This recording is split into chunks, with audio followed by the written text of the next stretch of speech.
नमस्ते दोस्तों, मेरा नाम स्मृति छाबड़ा है। मैं एक मॉडल, एडवोकेट और पर्सनालिटी कोच हूँ और इस चैनल पर हम फैशन इंडस्ट्री, मॉडलिंग और पर्सनल ग्रोथ से रिलेटेड वीडियोस बनाते हैं। पिछली वीडियो में हमने बात करी थी कि आप एज अ मॉडल एक मॉडलिंग एजेंसी को कैसे रीच आउट कर सकते हैं और इस वीडियो में हम डिटेल में बात करेंगे कि मॉडलिंग एजेंसीज कैसे फंक्शन करती है। ये जानना बहुत ज़रूरी है ताकि हमें पता चले कि मॉडलिंग एजेंसीज का माइंडसेट क्या है जब वो कोई टैलेंट को स्काउट करती है। तो अगर आपको लगता है कि ये वीडियो आपके इंटरेस्ट की है या आपको इन्फॉर्मेटिव लगेगी तो वीडियो को कंटिन्यू करना। गाइस, वीडियो को डिटेल में स्टार्ट करने से पहले क्विक डिस्क्लेमर, मैं शाम को वीडियो शूट कर रही हूँ और बाहर बहुत ट्रैफिक है। I am wearing a mic, but हो सकता है कि आपको पी पी पू की आवाज़ आए, तो जस्ट इग्नोर दैट। एंड अब बात करते हैं मॉडलिंग एजेंसीज के बारे में। तो जैसा कि हमें पता है कि एजेंसी एक ग्रुप ऑफ पीपल होता है जो बहुत टाइम से इंडस्ट्री में है, जिसकी वजह से उनके पास बहुत ज़्यादा एक्सपीरियंस, एक्सपोजर और कॉन्टैक्ट्स होते हैं अबाउट द इंडस्ट्री। उनके पास राइट ब्रांड्स और डिज़ाइनर्स होते हैं जिन्हें models day to day basis पे चाहिए होती है और इसीलिए वो मॉडल्स को और टैलेंट्स को साइन करते हैं। वो इस सारे हार्डवर्क का एक अमाउंट आपसे चार्ज करते हैं जो स्टार्टिंग में ही डिसाइड हो जाता है। बट एजेंसीज फंक्शन कैसे करती हैं, कैसे मॉडल्स उनके पास आते हैं, वो कैसे ब्रांड्स को रीच आउट करती हैं, उस सब के बारे में हम इस वीडियो में बात करने वाले हैं। तो सबसे पहला स्टेप जो एजेंसीज करती है वो है टैलेंट स्काउटिंग। टैलेंट मतलब models, male models, female models, trans models, kid models, जिन भी लोगों को मॉडलिंग इंडस्ट्री में इंटरेस्ट है वो स्काउट करती है उन मॉडल्स को। Different types of agencies different type के मॉडल्स को स्काउट करती है। कुछ सिर्फ मेल को करती है, कुछ सारे जेंडर्स को करती है, कुछ सिर्फ किड्स को करती है। तो पहले आपको राइट एजेंसी देखनी है कि कौन सी एजेंसी आपको केटर करेगी। तो टैलेंट स्काउटिंग के लिए एजेंसीज क्या करती हैं कि वो पोस्टर्स अपने इंस्टाग्राम पे, फ्लायर्स, स्टोरीज अपलोड करती हैं कि the agency is looking for talents. क्या क्राइटेरिया है उनका, अगर कोई हाइट क्राइटेरिया है, एज क्राइटेरिया है, किसी सिटी का क्राइटेरिया है कि इसी सिटी के बेस्ड हमें मॉडल्स चाहिए, तो वो सब मेंशन करती है अलॉन्ग विद द वेन्यू। और अगर ये ऑडिशंस ऑनलाइन है तो अपना मेल आईडी दे देती है कि आप इस मेल आईडी पे अपनी सारी पिक्चर्स, वाइटल्स, जो भी इंफॉर्मेशन उन्हें चाहिए वो मेल करो। अगर फिजिकल ऑडिशन है तो वो वेन्यू मेंशन करेंगी और आपको वहाँ फिजिकली जाना होगा फॉर ऑडिशंस। उसके बाद नेक्स्ट स्टेप आता है इवैल्यूएशन, कि वो मॉडल्स को देखते हैं on the basis of their requirement. उनके पास कैसे ब्रांड्स हैं, कैसे प्रोजेक्ट्स हैं, उसके बेसिस पे वो मॉडल को जज करते हैं। अगर उन्हें लगता है कि कोई मॉडल्स, कोई प्रोफाइल्स उनके पास ऐसी आई हैं जो उनके ब्रांड्स, उनके डिज़ाइनर्स के साथ सही जाएंगी, फिर वो उनको आगे लेके जाते हैं। अब बात करते हैं थर्ड स्टेप की। जो भी मॉडल्स उन्होंने शॉर्टलिस्ट करी है उनको वो या तो कॉल करेंगे या तो मेल करेंगे, एक फिजिकल मीटिंग के लिए प्रॉबेबली बुलाएंगे या फिर ओवर कॉल डिस्कस करेंगे और उसमें से जो मॉडल्स शॉर्टलिस्ट होती हैं उनके साथ वो कॉन्ट्रैक्ट में एंटर होते हैं। तो कॉन्ट्रैक्ट में बेसिकली बहुत सारे क्लॉज होते हैं। मॉडल्स और एजेंसीज को दोनों को केयरफुली एक कॉन्ट्रैक्ट में एंटर होना होता है। बेसिक क्लॉज जो होते हैं वो होते हैं कि आपका टाइम ड्यूरेशन, एक मॉडल कितने टाइम के लिए एक एजेंसी के साथ साइंड अप रहेगी। उस ड्यूरेशन में मॉडल कोई भी और प्रोजेक्ट नहीं कर सकती एजेंसी के अलावा। अगर उन्हें कोई प्रोजेक्ट करना है तो पहले उन्हें एजेंसी को बताना होगा और उस प्रोजेक्ट का जो कट है उस मॉडल को एजेंसी को देना होगा। वो कट क्या होता है वो भी इन सारे क्लॉज में पहले से ही डिसाइडेड होता है। यूजुअली 25%, 30% इसी के अराउंड रहता है वो कट। और एजेंसी जितना भी बजट मॉडल्स के लिए क्लाइंट से ले रही है उसका 30% या 25% जो भी आपके क्लॉज में है वो एजेंसी अपने हार्डवर्क के लिए रख लेगी और बाकी का अमाउंट जो है वो मॉडल को मिल जाएगा। ऐसा ही आपके पर्सनल प्रोजेक्ट्स में भी होगा अगर एजेंसी अलाउ करती है आपको पर्सनल प्रोजेक्ट्स करना तो। उसके अलावा एक मेजर क्लॉ ये होता है कि आपको आपकी पेमेंट कितने टाइम में मिल जाएगी। अगर आपने आज शूट किया है सपोज 1 दिसंबर को, तो आपको कितने डेज में आपकी पेमेंट मिल जाएगी, 30 डेज में, 15 डेज में, 45 डेज में, 60 डेज में। ये भी बहुत ज़रूरी है क्योंकि ये ड्यूरेशन ज़्यादा नहीं होना चाहिए, क्योंकि आपको भी आपके एक्सपेंसेस मीट करने हैं, आपको भी देखना है कि आप अपने बिल्स कैसे पे कर पाओ। तो ये बहुत सारे क्लॉज होते हैं, मैंने बहुत बेसिक से क्लॉज बताए हैं, और भी बहुत क्लॉज होते हैं, तो आपको डिटेल में पढ़ना पड़ेगा। और अगर आपको लगता है कि कोई क्लॉ आपके लिए बेनिफिशियल नहीं है या आपको उसमें कुछ चेंजेस कराने हैं, तो आप एजेंसी को उसी वक्त उसके बारे में बताइए, साइन करने से पहले।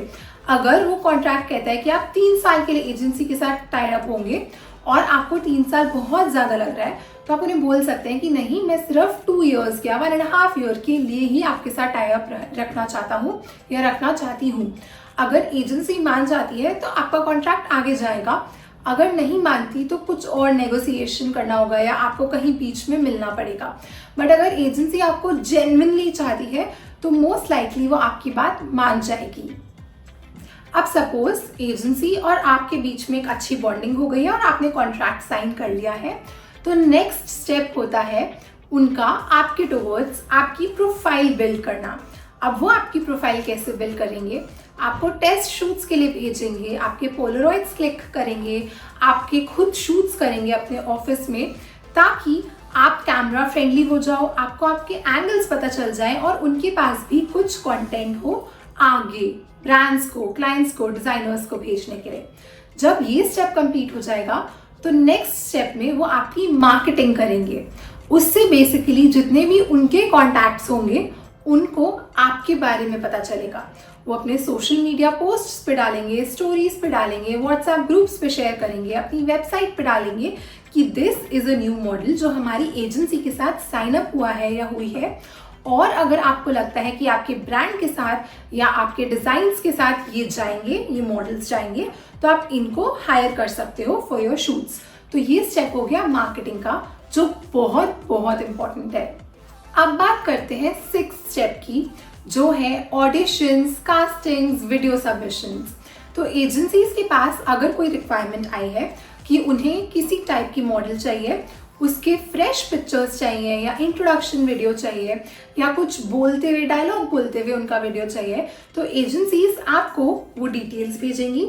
आपको वो वीडियोस, वो पिक्चर्स क्लिक करनी है, बनानी है फॉर द एजेंसी, ताकि वो आगे भेज सकें। आपको एजेंसीज बहुत बार फिजिकल ऑडिशंस और कास्टिंग्स पे भी भेजेंगी।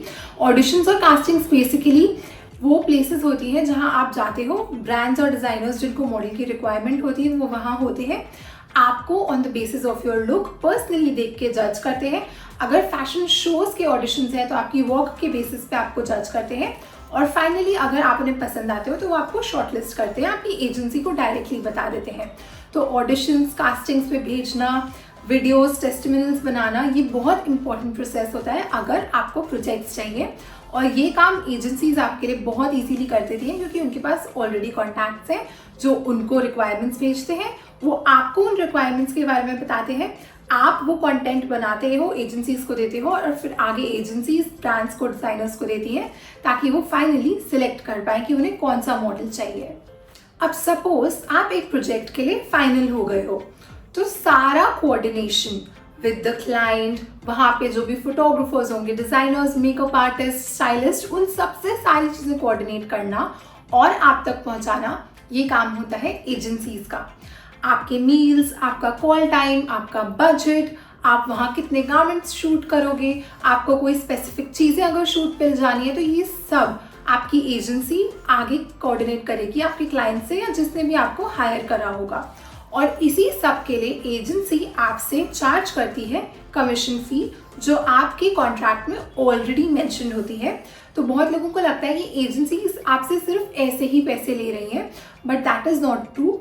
एजेंसीज आपके प्रोजेक्ट लाने से लेके आपके फाइनल एग्जीक्यूशन तक सब कुछ, हर चीज का ध्यान रखती है और इसीलिए वो आपसे चार्ज करती हैं। जो भी प्रोजेक्ट में मिल रहा है आपको अमाउंट, उसका कुछ परसेंट।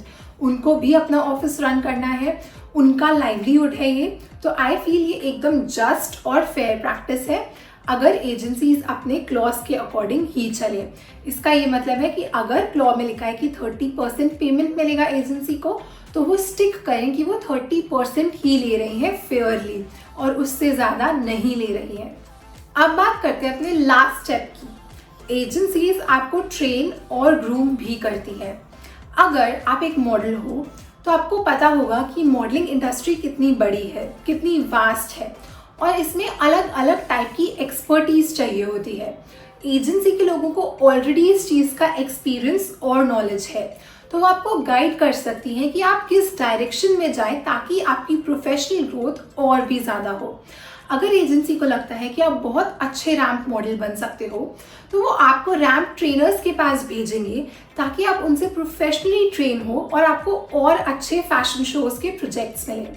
अगर एजेंसी को लगता है कि आपके अंदर बहुत पोटेंशियल है फॉर ई कॉमर्स मॉडलिंग या कैटलॉग मॉडलिंग और आपके पोजिंग स्किल्स इतने अच्छे नहीं हैं, तो वो आपको ट्रेन करेंगी फॉर योर पोजिंग। फोटोग्राफर्स के साथ आपको भेजेंगे ताकि आप देख सको कि कैसे पोजिंग होती है, आप अपने एंगल से फेमिलियर हो। अगर आपको कोई स्किन रिलेटेड इश्यूज हैं तो वो आपको अच्छे डर्मेटोलॉजिस्ट के पास भेजेंगी। अगर आपको अपनी डाइट और वर्कआउट में कुछ प्रॉब्लम आ रही है तो वो आपको डाइटिशियंस या फिर ऐसे लोगों के पास भेजेंगी जो आपको आपके टाइप के फिटनेस रूटीन में डाल सकें। तो एजेंसीज आपको गाइड और ट्रेन भी करती हैं अगर आपकी कोऑर्डिनेशन और बॉन्डिंग अच्छी बैठ जाए उनके साथ। और इस वीडियो के लिए इतना ही। अगर ये वीडियो आपको इन्फॉर्मेटिव लगा तो make sure to like, share and subscribe और मैं बहुत जल्दी आऊंगी एक और इन्फॉर्मेटिव वीडियो के साथ।